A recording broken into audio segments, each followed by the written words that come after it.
Hello বন্ধুরা, star জলসার নতুন ধারাবাহিক শুভ বিবাহ, যেখানে নায়ক নায়িকার চরিত্রে অভিনয় করছেন অভিনেতা হানি বাফনা এবং অভিনেত্রী সোনামণি সাহা।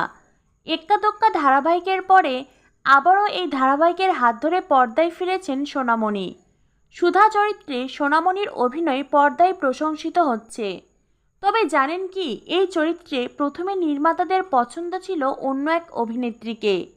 তিনি হলেন জনপ্রিয় অভিনেত্রী সন্দীপ্তা সেন।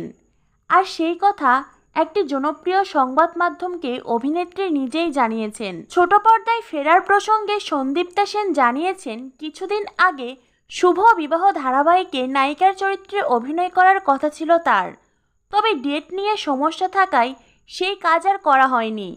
তাহলে আবার কবে ফিরবেন অভিনেত্রী? এই বিষয় নিয়ে সংবাদ মাধ্যমকে সন্দীপ্তা বলেছেন, টেলিভিশনে ফেরা নিয়ে আমার কোনো বাদ বিচার নেই। ভালো চরিত্র পেলে আবার ফিরব। যেখান থেকে শুরু সেটা ছাড়ার কোনো প্রশ্ন নেই। যদিও বর্তমানে এই নিউজটাই ভাইরাল হয়েছে। শুভ বিবাহ ধারাবাহিকে অভিনয় করার কথা ছিল সন্দীপ্তা সেনের। যদিও বর্তমানে এই ধারাবাহিকে দেখা যাচ্ছে সোনামণি সাহাকে। তবে পর্দায় সোনামণি সাহার দুর্দান্ত অভিনয় মুগ্ধ করেছে দর্শকদের। তাই এই ধারাবাহিকে কার নায়িকা হবার কথা ছিল না ছিল সেটা নিয়ে দর্শকদের কোনো মাথা ব্যথা নেই।